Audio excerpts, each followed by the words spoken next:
Hello students, today we are going to discuss a new topic, tracing change through 1,000 years, class 7 history chapter number 1.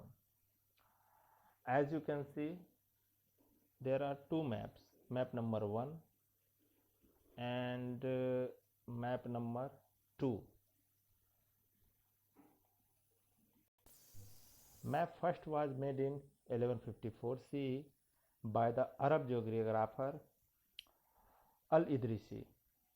The section reproduced here is a detail of the Indian subcontinent from his larger map of the world. Map number 2 was made in the 1720s by a French cartographer. The two maps are quite different even though they are of the same area. In Al-Idrisi map, South India is where we would expect to find North India, and Sri Lanka is the island at the top. Here some major differences in two maps. First, map number 1 made in 1154 CE, then map number 2 made in 1720. Map number 1 made by Arab geographer Al-Idrisi and map number 2 by a French cartographer. Map number 1 details of Indian subcontinent from his map of the world, and map number 2 was made 600 years after the first one. These are some differences.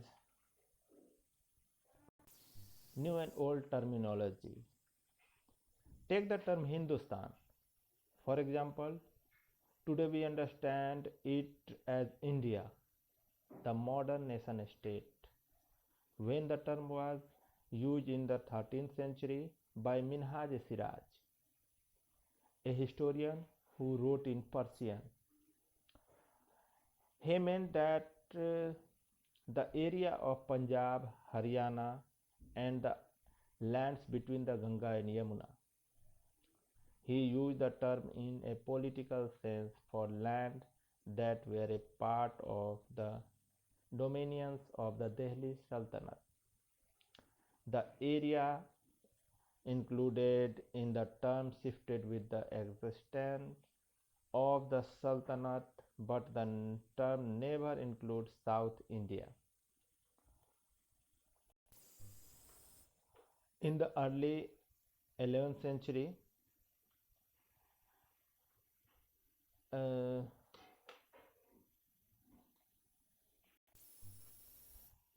in the early 16th century, Babur used Hindustan to describe the geography, the fauna, and the culture of the inhabitants of the subcontinent. As we will see later,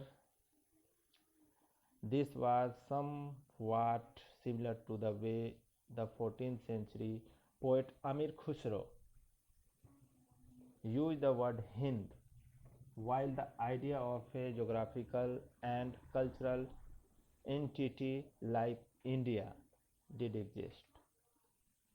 The term Hindustan did not carry the political and national meaning which we associate with it today.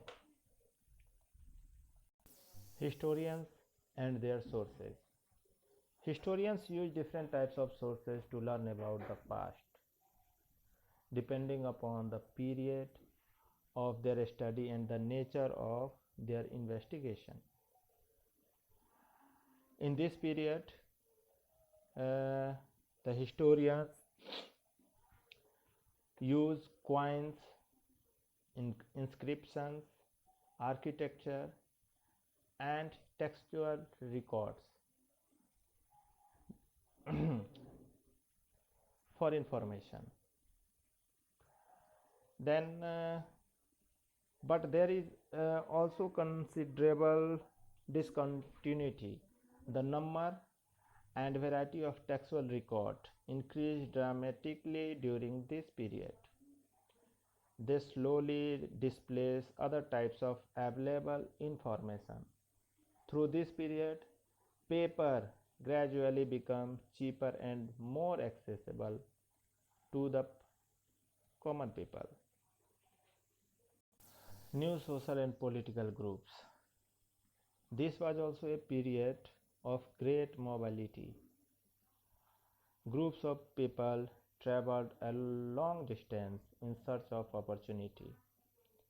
The subcontinent held immense wealth and the possibilities for people to carve a fortune.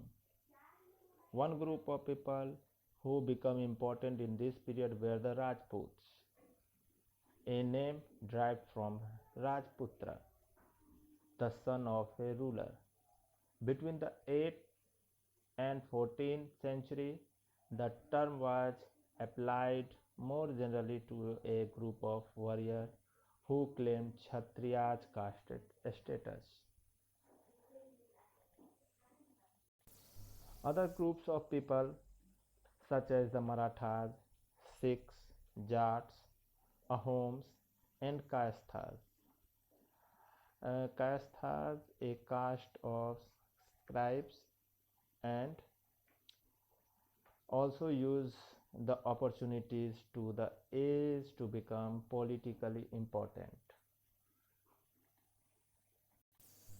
As society became more differentiated, people were grouped into jatis or subcaste and ranked on the basis of their backgrounds and their occupation. Ranks were not fixed permanently and varied according to the power, influence, and resources controlled by members of the jati. The status of the same jati could vary from area to area.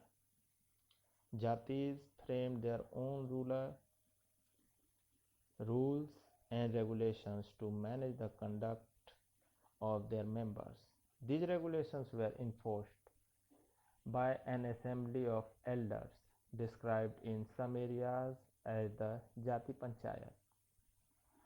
But Jatis were also required to follow the rulers uh, and rules of their village. Several villages were governed by a chieftain. Together they were only one small unit of a state.